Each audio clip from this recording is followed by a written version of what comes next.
There's a moment, quiet, but deafening, right before the craving hits, right before the hands move on their own, before the drink touches your lips, before the pill rolls down your throat, before the scrolling begins, before the lie, the binge, the text, the needle, the click. It's just a split second. But in that moment, your soul is whispering a question you've spent your whole life avoiding. Am I escaping? Or am I disappearing? You don't know, but you feel it, and the scariest part is, maybe you don't care anymore. Carl Jung once said, people will do anything, no matter how absurd, to avoid facing their own soul. Anything, even if it costs them their health, their relationships, their dignity, their life. Because what addiction steals is not just control. It steals connection to yourself, to others, to life. Let me guess something about you. You're exhausted, but not just physically. There's a deeper kind of exhaustion, the kind that lives in your chest and never lets you breathe freely, the kind that wears 100 masks. So well, even you forget what's underneath. You've said, this is the last time, 1,000 times. You've made promises in the mirror. You've cried alone in parking lots. You've smiled through dinners while your soul screamed for help. Maybe it's alcohol, maybe it's porn, maybe it's weed, social media, food, shopping, gambling, chaos, control. Or maybe it's something even more invisible, people-pleasing, overworking, needing to be needed. Addiction doesn't always look like destruction. Sometimes it looks like success, like perfection, like staying busy enough to never feel anything real. That's the part no one talks about. Addiction isn't always loud. Sometimes it's the quietest scream you've ever heard. Carl Jung was not just a psychiatrist. He was a soul mapper. Where others saw symptoms, he saw symbols. Where others blamed weakness, he saw a splintered self calling for wholeness. Believed addiction wasn't simply a physical or mental illness. It was a spiritual emergency, a breakdown of meaning, a betrayal of the soul, a desperate attempt to substitute connection with control. In 1931, Jung famously treated Roland Hazard, a man who had failed every other form of treatment. Jung didn't offer him pills or affirmations. He told him bluntly, you are in a state that only a spiritual experience can heal. That moment changed the world, because Roland carried those words back to America, and they became the spiritual foundation for Alcoholics Anonymous. Jung didn't build AA, but he planted the seed. That true recovery doesn't come from willpower, but from inner transformation. If something inside you feels recognized right now, if this isn't just a video, but a mirror, then take a breath, a real one. Let yourself feel that.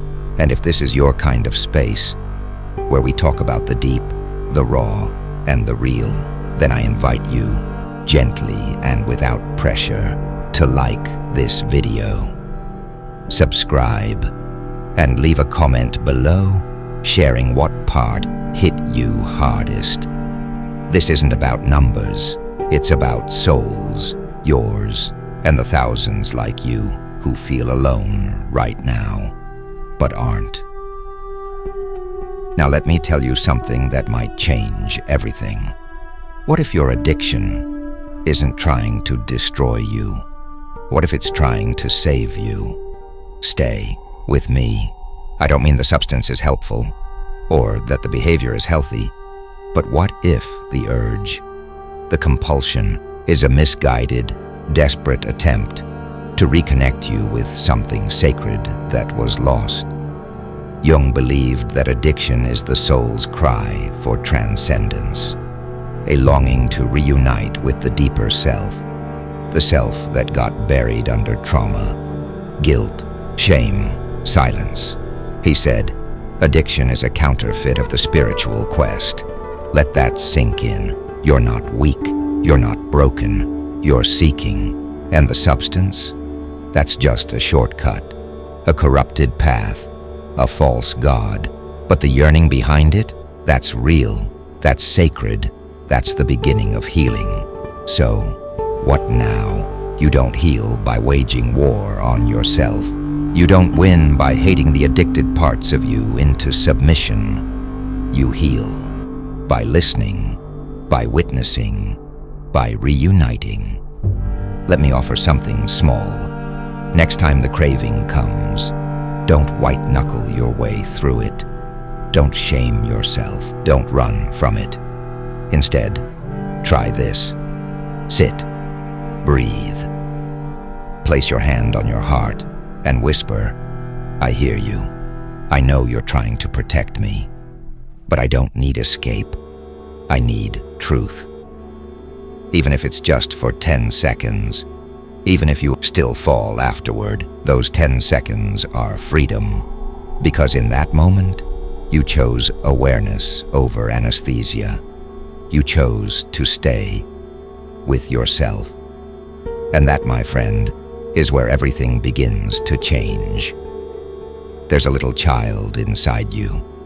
You know the one. They learn to survive by not needing, by being perfect, by being invisible, by never being too loud, too messy, too human. That child never got to cry out.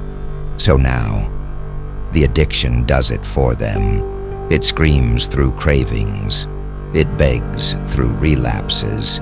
It acts out the grief you were never allowed to name. But here's the redemption. You can return. You can go back into the fire and pull that child out. Hold them. Tell them it's okay now, that they don't have to perform. They don't have to numb. They don't have to vanish to be loved. Jung called this integration, the reunion of the lost pieces of the psyche, the remembering of the soul. Addiction splits you. Healing stitches you back together, not into who you were, but into someone wiser, kinder, stronger, whole. You are not your addiction. You never were. You are the storm and the calm, the wound and the healer, the question and the answer. Jung didn't promise easy roads. He promised transformation through truth. And the truth is this: you are not here to escape life. You are here to feel it, to face it, to rise from it. Your pain is not the end of your story. It is the chapter where you begin to wake up. So when the darkness returns, because it will, light a candle, not a fuse. Sit with it, listen to it, love it back into belonging. Because healing doesn't come from fighting the darkness. It comes from reclaiming the light that never left you. If this meant something to you, if even one sentence pulled you closer to yourself, don't let it pass like another video. Sit with it, then share it. There's someone out there right now, one craving away from collapse, who needs to hear these words. Be their lifeline. Like, comment, subscribe, but more importantly, commit, not to perfection, but to presence. You don't have to fix your whole life tonight. You just have to return to yourself, one breath at a time, one truth at a time, one moment of grace at a time. We'll be here, walking with you, in the light and through the shadow, because healing isn't a destination, it's a devotion, and you, dear soul, are worth the journey.